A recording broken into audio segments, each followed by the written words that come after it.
Hey, welcome everybody to the Culture Works live stream series brought to you by the Culture Works. I'm Chester Elton, the best-selling author of Leading with Gratitude, with my dear friend and co-author in every book I have my name on, Adrian Gostick. Wave to the crowd, Adrian. Hi, everybody. And, it's really interesting. I love these little live stream series we do. And obviously, this is the first one for 2024.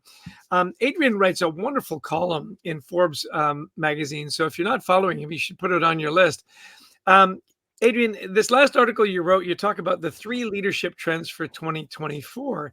And I thought it was really interesting, the 3 things that you picked. And I'm curious as to why you think these are the leadership trends for the coming year.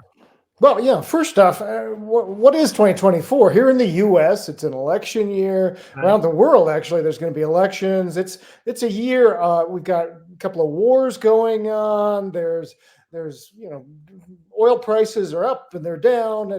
This is another year where we're going to see change. We're going to see significant global events going on. So really, that's the backdrop to this. So as leaders, what do we need to do? And so really, these are ideas around communication, they're around empathy, and they're around resilience. So as you look at those, you say, those are the things we need to worry about right now. I was just listening to a talk from our good friend Hubert Joly, who used to run Best Buy. And he says, look, 10 years ago, we didn't worry about any of these things, really. Right. A CEO, a leader was all about vision and charging ahead, making money. He says now it's about humility. It's about flexibility. It's about being empathetic. Why? Because the world is changing so fast. So really, that's where these came from. Yeah, it really is interesting that we keep thinking, you can answer that. I'll wait. I should have turned that off before we started. By the way, all of you that are watching and listening, please silence your phones. You talk about the turmoil, and turbulent times. And it just does seem that right when you think maybe things will calm down a little bit, something else pops up and crazy stuff. You're right that really is. Well, you talk about your first trend is transparency. You say it focused around communication and being more transparent. Why when you're going through crisis is transparency sort of that number one thing on your list? And for many leaders, this is when they clam up because, right. Well, we don't know the answers yet. There's so much uncertainty out there. I'll just be quiet. Probably, as we know, the worst thing you can do, right? In turbulent times, communication becomes more important than ever because why? As employees, well, we just fill in any quiet with worry. Right. We start, chatting with each other, with our family members, with customers. We go, well, we don't know what's going on around here. Yeah. It's always a good message. It's so funny you say that. You think about it, you say, as an employee in really hard times, what I really want is for my leaders to completely disappear and go quiet. You would never say that, right? You go, hey, get front and center. Tell me what's going on. Where are we going? How are we going to deal with this? And most importantly, in that transparency, I think, is how do I fit as an employee, right? Yeah. How do I fit in that solution, right? And even if we don't have all the answers, that we say, look, this is what we know, this is what we don't know. But when we do make changes, we talk about the why behind the change. And this is the no-brainer that so many leaders forget, is that all the people who work for you haven't been involved in all those discussions. So they don't know why this is happening, even if we can't change it. So really, and it's also listening 2 ways. It's letting people know why this is happening, what's happening, but then you listen, especially, as we say, Jess, to people on the front lines who are dealing with customers every day. Yeah. Now you talk about this transparency, say, listen, get the facts out, even if it's disturbing. Yeah. The phrase you use that I love says, leave the pillows at home. Don't soften the blows. I mean, Don't try to hedge your bet. Tell me, rip off the Band-Aid to give me the facts. It's really important, isn't it? It is. And one of the ways you can do this, is one-on-ones with your people, town halls. Really a powerful thing. If you're not doing it, if you're several levels above, is doing what we call skip levels. And so making sure that you're meeting with people below your direct reports at least a couple of times a year. And you're not going around behind your people's back. You're just saying, hey, how's your experience? What can I do to help? And it's really making sure you have your ear to the ground of what people are feeling. It's so interesting. I just finished up Adam Grant's book, Think Again. And he talked about this idea that you've got your support network. And he said you should have your critical network as well. People that you trust to tell you the truth, no matter what it is. And that you should have your critics and you should value them as much as you value your supporters, because they're going to give you the truth, right? They're going to give you the truth. How come you never value when I tell you things that you don't want to hear? Yeah, sorry, I wasn't listening. What did you just say? Speaking of listening, thanks to Aaron from New Mexico that's tuning in, and Abdullah from Saudi. We've got Mr. Reddy from India and Ahmed from the UAE, where we've done some work recently. I love it. Just wonderful. Yeah. So let's move on here. You talk about listening two ways, right? You're listening to your frontline people, you're listening to your managers, you're listening to the market, all that good stuff. Yeah. Then you say diagnose what employees are feeling. Again, back to our friend Hubert Joly. 10 years ago, I don't know that feelings was very high on a lot of leaders' lists. Why now? And even Hubert, as I was listening to this, and you and I, we've interviewed Hubert, we've met with him many times, and he's such a good guy. And as I was listening to this interview with him and our mentor, Marshall Goldsmith, Hubert said, look, he says, I was the worst at this. I just didn't think it was important. And he said, I had to realize that, you have to diagnose what your people are going through, especially in these turbulent times. Are people about ready to get burned out? Are they showing less energy? Are they disconnecting in meetings? The best leaders in this coming year will really address anxiety, because where does most anxiety come in our workplaces? It doesn't come from customers, doesn't come from our fellow employees. It comes from who? The boss. Yeah. We cause more anxiety. Yeah. Yeah, that uncertainty. It is so interesting to me that we've really come full cycle to come back to make sure that if your people are happy, your customers are going to be happy, and so on. That ripple effect. We're getting a lot of interesting people joining us. We've got Palal from India, currently in Ontario. I'm never sure if that's Ontario, California, or Ontario, Canada. I'm going to go with Canada on this one. Siri from Colorado Springs, Nuno from London, Donata from Albania. Oh, welcome.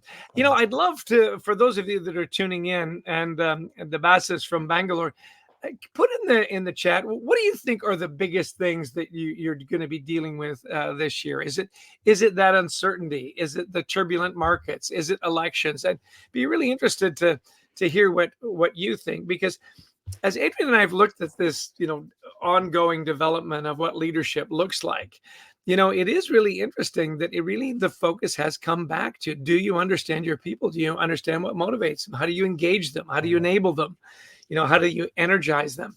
What else on employees' feelings would you add before we move on? Well, a lot of this comes back to, how do I feel about the organization, where it's heading, but also how do I fit in, as you mentioned earlier.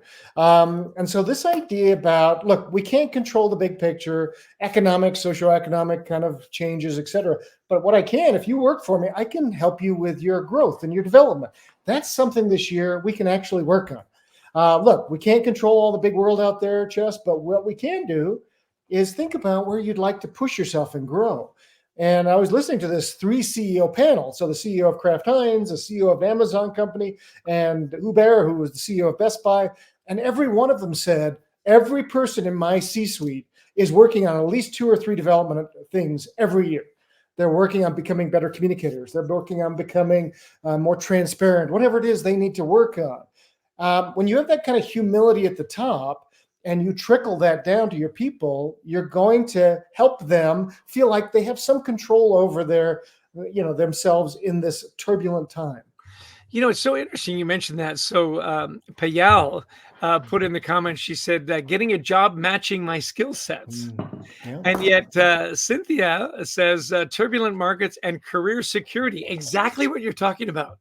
Mm-hmm. Career security keeps coming up again. Yeah. LinkedIn user. We love LinkedIn user, by the way. It shows up to a lot of our stuff. He or she is really, comes every time. I'll tell you what, though, career security and AI. I think that AI is kind of this ghost in the machine, or this monster in the closet, right? That we're really afraid that AI is going to make sure that I'm irrelevant, right? Again, that idea of career security. And Ahmed says, and I think this is really insightful, understanding my place in the bigger picture and how I support growth. So with all those comments, Adrian, in your wisdom, does this come back to diagnosing employees' feelings and better communication? It absolutely does. And it leads us to our last point, this idea of cultivating adaptability and resilience. So this is everything that people are talking about. With AI coming in, well, generative AI coming in, with everything that's going on in the world, how can I become more adaptable and more resilient? Because what we find, and I quote in here Martin Seligman, who is the famous psychologist at the University of Pennsylvania, he said, look, people can develop more resilience as they go along in life. Sometimes we feel like people are born resilient or not. And no, you can create more resilience. And there's a couple of things that we need. One is mastery, this idea that I have control over what I can control. Can't control the bigger world, but I can control my career, decisions I make that affect my team, etc. Managers can help with that. And the second is having a good social support network, right? Which, as we've talked about before on the show, is people who will build you up, people who are your greatest support and tell you, look, you bring a lot to the table. Don't get down on yourself. Those two things, mastery and social support, are extremely important. I'm continually encouraging, the executives that you and I coach, and we've coached a lot these days, is to continue to remain curious and look for ways to develop. If you're worried about your career security, if you're worried, well, what are some skills that you can develop that'll keep you relevant? The other thing that I really encourage people to do is ask a lot of questions. It's okay for you to ask. Go to your boss and say, hey, I'm thinking about this, this, and this. What are your thoughts? Where's the company going on this? Career development, I think, has become really job number one for leaders. We talk about, you want to be remembered, you want to have impact, be a teacher, be a coach, that coaching culture that you and I talk about. Are you coaching your people up? Do you know where they want to go? Do they know where you need them to go? So lots of check-ins, lots of conversations around that. I really think you're spot on these three areas, Adrian. That transparency, make sure you're up in communication, you're checking in with people, diagnose what your employees are feeling. I mean, we're seeing it right in the chat here. Turbulent markets and career security, job security. How can I develop the skills to stay relevant? And then that resilience piece, make sure you're checking in with your people and making sure that they're feeling good about what they do. We talk often about an all-in culture, that I believe what I do matters and I make a difference, right? Can you connect the dots? How do I fit into that bigger picture, as Ahmed said, I think is very insightful. Well, we keep this to 15 minutes and we're at 14 minutes, Adrian. So we got 1 minute to go. Any closing thoughts as we enter into this, what I think is going to be a magnificent 2024? Absolutely. And I'm very positive about the year. I think it's going to be a great year for so many of us. The thing is, don't just do this without any strategic thinking. Sit down for at least a few hours at the beginning of this year and think, okay, how am I going to communicate more effectively? How am I going to make sure my people aren't burning out? How am I going to build some resilience in my team? And if you don't have all the answers, which you won't, gather your people together, ask them, make this a team event to say, how are we going to, tackle the challenges that are going to come in 2024 in the most effective way? How are we going to be the most successful versions of ourselves as we get into this new year? And it will be a great year if we do that. Yeah, I think that, one of the main roles for a leader is to bring optimism and hope into the workplace. And if you're communicating and you're tied into how your people are feeling and bringing that resilience, you're going to have a great year. Hey, listen, thanks for everybody for tuning in. Cynthia Payal and Ahmed and Amber from all over the world, Angola, St. Louis, Ryan. Really appreciate you tuning in. This has been our 15 Minutes with You, the live stream series from the Culture Work. I'm Chester Elton. That's Adrian Gostick. And this was somebody on the phone. I don't know. And somebody that called in the middle. Take care, everybody. Be optimistic and have a great year. See ya. Cheers. Thanks, everyone.